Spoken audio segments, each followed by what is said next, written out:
This podcast is brought to you by Most Valuable Podcasts, leading the league in podcasting entertainment.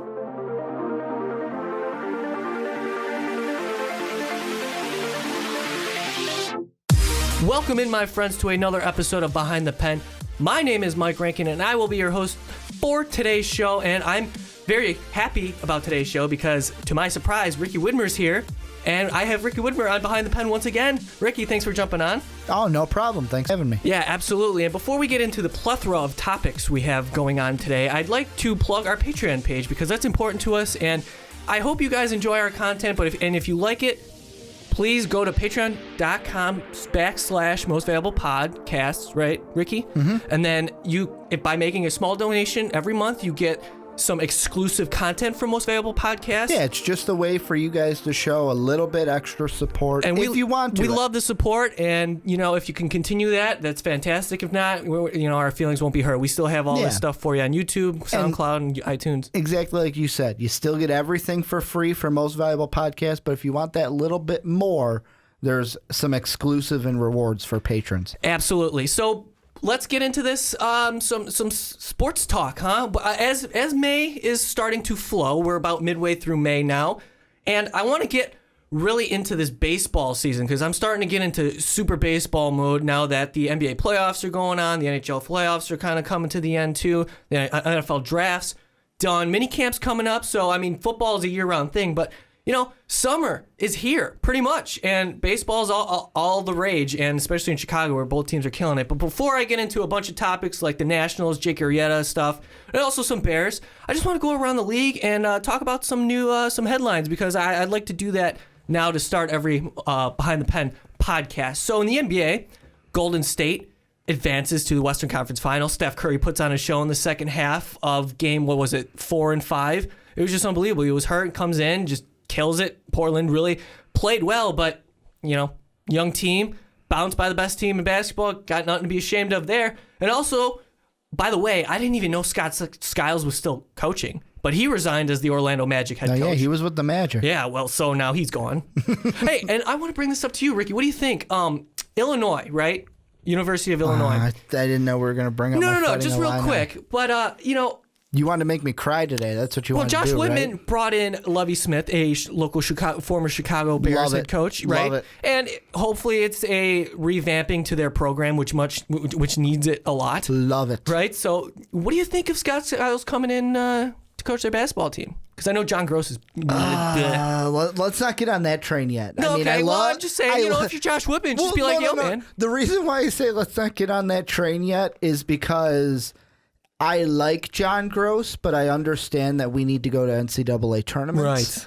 Right. But I do like John Gross. He's not winning I love recruits. Coach Gross. It's just not just that. It's also the team is kind of he's had some injuries to deal with too. But I like Gross, so I don't want to something to think about. Maybe in a year or two. I doubt it. Still are tournament less. The Gross thing. He's under contract until 18-19. So I think so. Yeah, Illinois is going to have to pay him off, but we'll see. There's just a little food for thought. I thought they should have brought in Shaka Smart.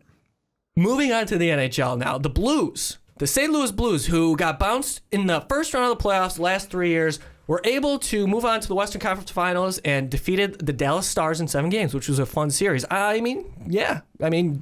Blues, I guess. Fun fact about the Western Conference, just in general, the 3 years since 2010 that have not been Blackhawk Stanley Cups. I almost said World Series. I got baseball in the mind. Mm-hmm. But the 3 years that have not been Blackhawk Stanley Cups, you had the Bruins won it in, I want to say, 2011. The Vancouver Canucks went to the Cup.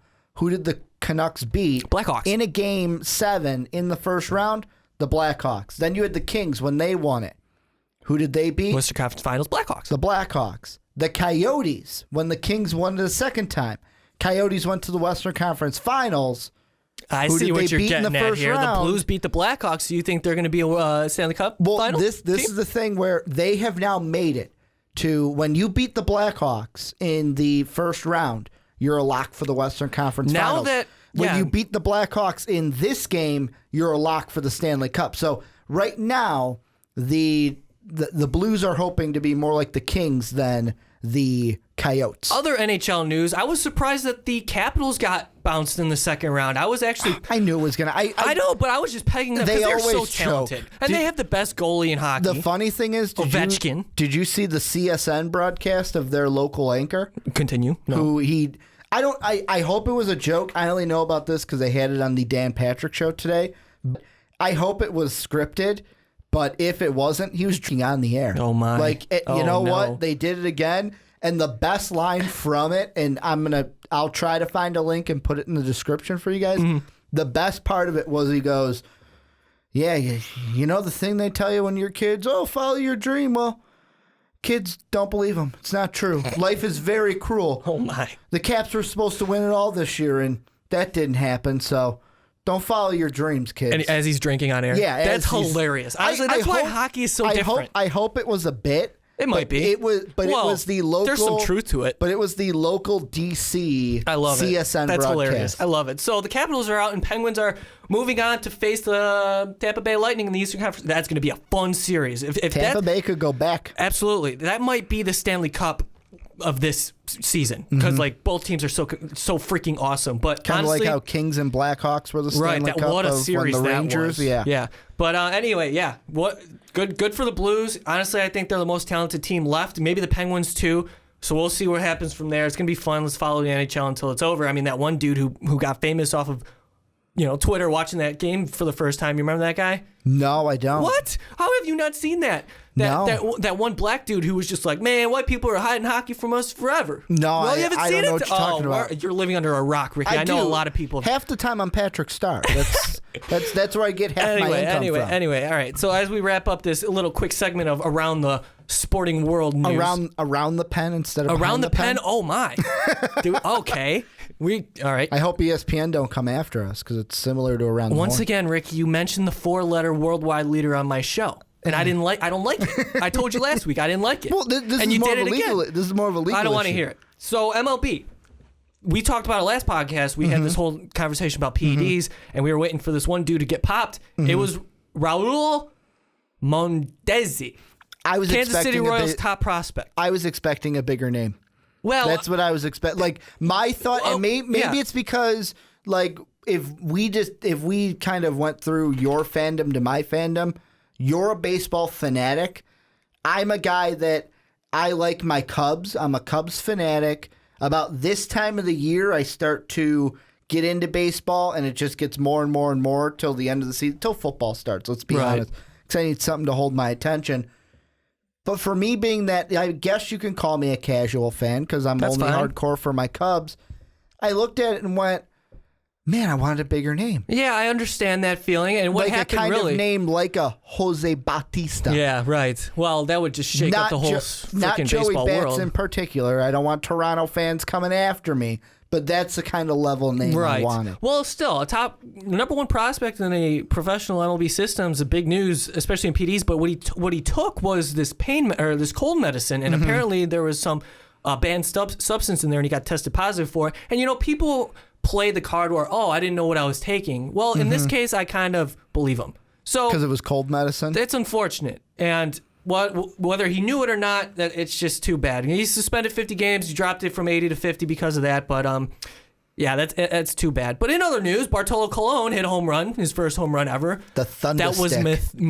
So majestic. I loved it. It was great. And they did this whole thing with that one. Thought he was going to get busted for famous PEDs. movie. I did. Well, I mean, he was. You think about it. I mean, he's 41, he's still killing it. 43. Who had the better crack coming off the bat though, Javi Baez or Bartolo? Definitely Colon. Absolutely. All right, so that was a little fun. I'm going to do that in every podcast from now on because I want you guys to stay up to date. It's a nice little thing. Yeah, and I mean, you kind of, you just need it. You need a nice little weekly update. Yeah, how about it? Rankin. How about it? So you guys want it? I'll bring it to you. You guys just got to keep listening. Anyway, we have, like I said, we're going to talk a lot of baseball today, and let's focus really on the Washington Nationals because they've been in the news for the better part of a week and a half now, and it really started with the Cubs getting swept by the Cubs, and that was great in my opinion because go Cubs go. You know what I mean? But what happened? Well, a major storyline in that series was they didn't pitch to Harper at all. I think he swung the bat once and he struck out. Yeah, and that was when he was chasing pitches. So the Cubs walked him in 6+ plate appearances in the final game of this series. And you know what? They got called out for being afraid of Bryce Harper. I see no problem in it. That's not baseball. Blow see no problem. But let me tell you something. It's called strategy, 1. And 2, they won every single game in that series. And it proved to be effective because Dusty Baker didn't adjust. He had Ryan Zimmerman batting behind Bryce Harper. And if you want, this is happening. You see it. It's happened throughout the series. They're not going to attack Bryce Harper. But what Dusty Baker didn't do is maybe bat Daniel Murphy, a guy who's killed the Cubs. An RBI guy behind him so that he can bat him, at least bat Harper over. You just have a guy who can do more than Ryan Zimmerman, and Ryan Zimmerman failed mightily in every single chance he had with men in scoring position. So people are complaining about the Cubs not attacking Bryce Harper. It's like, well, look at your manager and make an adjustment. I'm not surprised because, you mentioned Dusty Baker and what he didn't do, but look at the manager for the Cubs. Look at Joe Madden. Doing his homework. Joe Madden's this guy who, no matter when he's the Rays, when he's with the Cubs, he's kind of like the Mad Hatter in the dugout. He's doing things unconventionally. The Tony La Russa batting the pitcher in the 8th spot, or coming out and pulling a reliever here and doing these certain things that you wouldn't even think about as I want to say it was Madden. I think it was Madden that late in the season, he did this thing where the pitcher on the mound was a righty. And there was one batter coming up that was like, oh, he sucks against lefties, but then the next 3 were righties. He came in, said, go out to left field. Pulled the left fielder, put the pitcher in left. The lefty came in, got the strikeout, and then the righty went right back to the mound. That was Clayton. Wait, I forget, but no, I definitely remember that. That was. But that's something unique. But that's what Joe Madden does. He thinks outside of the box, and he's gonna find a way to say, okay, your move, Dusty. What are you going to do? And if you don't make a move against Joe, Joe's going to beat you. Yeah, we talked about this before in the a few other podcasts, I believe. But you think of the value in a manager and how many wins he brings to a club. And I got to tell you, not many. I would say like 2/3 of all the managers in baseball really don't influence, because all they're paid to do is put on a lineup card. Especially in the AL, it's easier for them to maneuver around their lineup. But when you look at Joe Madden, you got to think about that pitcher spot. What are you going to do in the National League? It's even more challenging. You have double switch situations. I mean, you see Joe Madden save some of his bench bats by batting relievers, and you have Jason Hamill coming in to pinch hit in spots where guys are in scoring position. Well, they're winning. But it also helps when your team is scoring enough runs to where you don't have to think about luxury. Pulling the... You know what I found out, though, about the Cubs? That I guess David Ross brought a game to them last year, and it's called Fuck the Closer. And basically the point of the game is when they get to the 8th or 9th inning, and let's say they're up like 4-1. Okay, time to play Fuck the Closer. Let's add some more runs to where Rodon can't get a save situation. See that, Rondon. Well, you see that happening this season a lot. But yeah, I didn't really want to talk about the Cubs. Yeah, I said Rodon. No, am I thinking Southside? That's okay. Well, we had some Cubs conversation in there, but let's shift it back to the Nationals, because that's really what the news is about. Well, Bryce Harper saying "fuck you" to the ump. That's another thing. Bryce Harper, he's trying to be right. He has this persona about him, and people are saying, well, is he going to be the face of the MLB? Because, by God, he's talented enough to do that. And honestly, he's in the same company. Isn't it technically Mike? I would see Mike Trout as more of the face than it's Mike Trout, Bryce. because he's the most complete. And how many All-Star Game MVPs has he won already? And he's just absolutely killing it in all facets. But this season, he's kind of, he's taking a backseat to Bryce Harper, because the last 2 or 3 seasons, Bryce Harper has been on another planet. One, he's able to hit for power. He's got speed. The only flaw in his game really is him in right field as a fielder. But other than that, Bryce Harper is one of the most complete hitters of all time, because one, the thing that hurt him in the past was his plate discipline. And you look, he's hitting, his hard contact rate is going way up.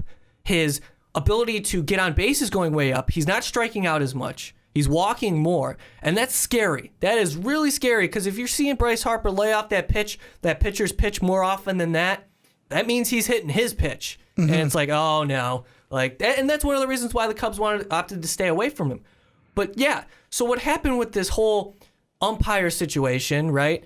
There was a call that went against the Nationals.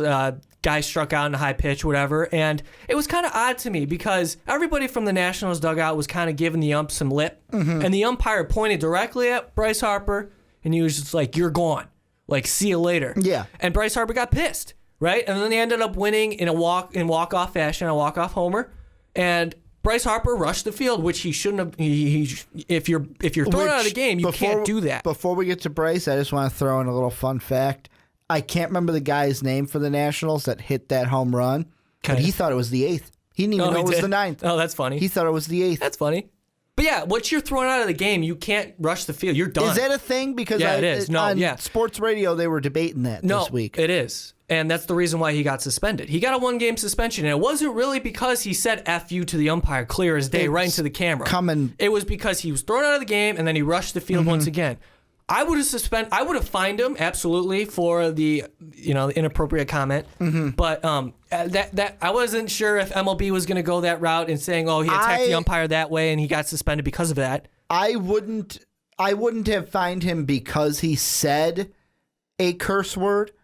I would have fined him because either A, like you said, he came onto the field after he wasn't supposed to, and 2, if you didn't want to go that route, you could say, "Well, don't say that to an umpire and respect your officials." I mean, you see that. I know they make bad calls, but you gotta kind of respect and honor your official in that way. Well, yeah, but you see head coaches when they get thrown out of the game, you see them MFing them all the time in their face, and they're not getting fined or suspended for it. And this goes into a different discussion I was listening to, and I know you hate when I bring them up, but I'm going to bring them up. I listened to Waddle and Sylvie this afternoon, and they had a caller call in that was kind of bashing the swearing and that, you're always seeing like the pixelated mouth and this and that. And I totally agree with Silverman. When you go to a baseball game, when you go to a basketball game, it's like going to a rated R movie. Sure. You're not in control of what's going to happen. These are grown men on the field. They get heated. They're grown men. They can talk however they want. They have different vernaculars, absolutely, in the sports. They probably swear all the time. Oh, yeah. You look at hockey players. They're MFing each other on the ice every day. It goes back to, like I just said, the game that I called it "Fuck the Closer." Yeah. It was, they were talking to Ross. Ross is like, "Yeah, it's called Screw the Closer." And he goes, "Well, we use a different word for it." Well, yeah. That's what they do in the clubhouse. That's the nature of the game. That's how they talk. That's how it is on the field. So, Plus, as you get younger, look at young kids. Look at kids our age. How are they talking, Mike? Sure. We're using curse words all the time. Mm-hmm. Yeah, I mean, we're progressing in society. We're kind of eliminating certain terms, which is a good thing, especially like the vulgar ones. But there are some ones that are becoming casual. Sure, absolutely. I'm not talking in like a job situation or anything, but they're becoming casual. Here's the problem I have with the Bryce Harper thing. Your team wins a game in walk-off fashion, and your first reaction isn't to celebrate with your team. It's to go after an ump that the call happened innings ago. You know why he did it. I know why he did it. It's because he's like, suck it. Yeah, we just won in a walk-off fashion in spite of your bitch-ass call. But the thing I see is that to me rubs me the wrong way. Be the bigger man. Go celebrate with your team. You just won. Yeah, Instead, you're not even celebrating with your team. You're more focused on getting back at an ump that threw you out innings ago. And I could continue on with this conversation of the perception of Bryce Harper. Now, what kind of person do you want him to be? I want to get into that because the thing I was going to bring up is I have a friend of mine who, when I worked for my college's radio station, when I was in my undergrad, he posted on Monday. He linked an article, a sports mockery article. They're the worst. I know. I can't stand it there. But the headline was just like, Bryce Harper's amazing act of kindness in Chicago almost went unnoticed. And with it, he said, and I quote, all right, you win this time, Harper. I will look at you a little differently now. Keep playing the game hard. # good man. # make baseball fun again. Here's the thing. Then on Tuesday, this happens, and he posts the video and goes, and just like that, you're knocked back down a peg. Prove me wrong for once. Well, jeez. See, now that's kind of the perception, the overwhelming majority's perception of Bryce Harper, because one, he comes off as a douchebag. Oh, he is a douchebag. But he doesn't come off as one. He is one. He's a great douchebag, in my opinion. I love Bryce Harper, and honestly, it's kind of like you can't bullshit a bullshitter. He's the man, Ricky. Bryce Harper is the man, and honestly, he's slowly becoming my favorite player in baseball. And the way he acts. I don't think anybody can beat Anthony Rizzo in my mind. Well, that's fine. No, absolutely. Anthony Rizzo, that's an example of a good guy. He's like the perfect human. He is like and you look at him and you go, like, if you're a girl, you're thinking, that is like the Italian. You can date my daughter. Wait. I'm going to try to go full Chicago here. That's the Italian stallion I want coming home and taking my daughter out for a nice dinner. Bowl of sausage style. Bowl of sausage. Or Italian sausage style, because we got to keep the Italian going here. Oh, I love it. Yeah, no. I'm with you, though. People have this perception of Bryce Harper, and it's kind of a negative type thing just because of his accent. He plays the part well. He's a dick. Yeah, but he's still. He's a doucher. He's the man. And I think slowly, he's one of the major influences of the younger generation of MLB coming together and changing the style of the game. Now, you see guys doing stuff at second base. We've said this before. It's just did you see Lackey last night? Oh well, see now that's another conversation that I'm going to hold off. Okay. Because are we getting to that later? We will. Did I jump the gun? We could talk about that later when we bring up Arrieta. Because I John Lackey's jump the gun now. He's also just a hothead and kind of an idiot. But we'll speak about that. But yeah, let's continue on to this Nationals conversation. I love Bryce Harper. We'll end it at that.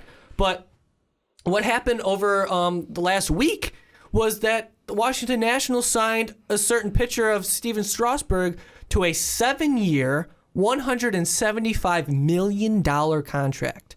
Now, let me talk about this a little bit. So I guess not pitching in a playoff race and your team losing in that playoff race and then not winning the World Series and then not going back since, that gets you this kind of money. Okay, just now... so we're here. What? You let Ryan Zimmerman walk, and I know, Zimmerman is obviously the better pitcher. I don't know how bad DC would have rioted if they let Strasburg walk. Yeah, and that's the thing, too. He was a homegrown prospect. One, they babied him in the most vague of terms. They babied him. Season I talked about. I don't even from think the beginning. They didn't even make the playoffs, did they? That year? Or did they make the playoffs and then probably get got bounced? Yeah, I mean, I forget. Because I remember that season, all the media was going, you pitch Strasburg. It's the same thing what Matt Harvey went through last year. Here was the thing. You pitch him because you don't know if you'll ever be back in this situation again. Yeah, exactly. Since that happened, they've never been there again. That's the thing. Exactly. But on this whole topic, would you invest in this kid coming off multiple injuries? Hasn't been very consistent in the slightest, and you're investing all of this money to a guy who's unproven? They were in between a rock and a hard place, and the reason being $175 million, Ricky. That's the pitching market today. Highway robbery by Steven Strasburg. He got a fucking deal, man. The steal of a century. Yeah. And the only thing I sit back and think is, oh fuck, we got to pay Arrieta now. Like that's how this is kind of like the quarterback thing in the NFL. Joe Flacco gets a deal. Yeah, that just means Andrew Luck's going to get a bigger deal. It just shapes the entire market. Tom Brady got a deal. Oh, Joe Flacco got something bigger. Cam Newton gets something bigger. Prices are going to keep going up for that star pitcher. And the way I kind of find it funny, you give Strasburg this much money, but the guy who's really your ace just struck out 20. Right. Oh, yeah. And let's talk about that for a minute. The guy who's really your ace who struck out 20 batters in a game. Before we get into that conversation, which is a good one, I just want to bring up the fact that this signing, because Steven Strasburg was slated to be a free agent this offseason, and he would have been the prized free agent because among the crop, there is none. It's among of crap. It's just bad. I'm going to list some names, Ricky. I'm trying to think of my MLB The Show free agency year. I'm going to list some freaking names in the 2017 free agent pitching market, and these are the most notable. You got me covered. Cool. Brett Anderson, bad. Andrew Kashner, bad. Jorge De La Rosa, bad. Jeremy Hellickson, awful. Bartolo Colon, let's get it. R.A. Dickey, awful. Rich Hill, let's get it. C.J. Wilson, that's it. That's the crop of free agent pitchers going into next season. No. This is bad. I had Hellickson on my Marlins franchise. No, I don't want to hear it. Jeremy Hellickson's bad. He was an eye fourth starter. He's bad. Honestly, among the names, Andrew Cashner, maybe. You just like him because he used to play for the Cubs. Same with Rich Hill. But he's been not very good. And Rich Hill, of course. You got to love Rich Hill. Rich Hill's comeback story. Old. He's kind of older. Oh, yeah, he's bad. But, don't want to say bad because he's not doing too terrible with the A's. Though. But it's his age. I commend Rich Hill for his comeback attempt. 3 or 4 years ago, I would have said, yeah, let's nab up Rich Hill. What instead. I'm saying is that free agent market opens up the opportunity now. And you got to pay Bryce coming up. You're going to have to pay him. Oh, yeah, he's going to make $500 million. So he may even make $1 billion by that time. No. But, I mean, if $1 billion athlete comes out of sports, it would be in baseball because there's no freaking cap, and it's ridiculous. But so what the Steven Strasburg signing does is it shades up the free agent market. Obviously, we just listed some names, which are terrible.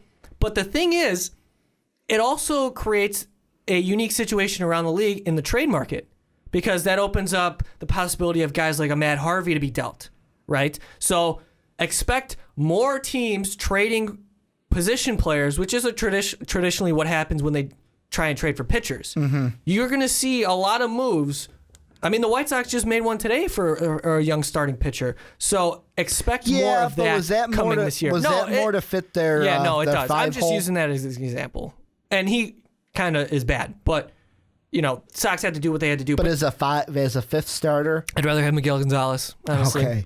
Yeah, but we don't have to talk about that. So it's just really interesting, really some fun stuff going on around the Nationals, specifically within the Nationals, because they were among the many headlines. And yeah, you brought up Max Scherzer. 116 pitches, 20 strikeouts, 96 strikes thrown. Oh my, that is unbelievable. The consistency. That was just one of the most phenomenal performances baseball has ever seen. And he joins the club of Roger Clemens and Kerry Wood as 20 strikeouts in a game. Well, I find it funny because I sent out a Snapchat yesterday on my story that on my desk at work, I finally brought into work my little garden gnome, my gnome Kerry Wood. And it's funny that the day I finally put him on my desk, someone ties Kerry Wood and Roger Clemens' 20 strikeout record. That's the first thing I thought about. And then we heard from Sean of Most Valuable Brad Podcast. Ausmus being a part of every single team that got 20 strikeouts or whatever. I guess he was, on the team for the Yankees when Clemens did it. He was on the Astros when Wood did it. And then he was managing the Tigers. Yeah, that's crazy.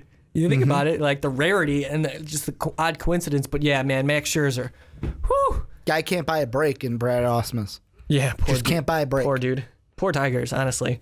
But yeah, the Nationals, 21-13 right now, battling out with the Mets. And they're going to be battling with the Mets all season because right now it looks like that's going to be a two-team race. Oh, you're telling me the Braves aren't going to be in it? Yeah, good one. 8-24 Braves, bad. They got some issues down there. I mean, they're still in a rebuild.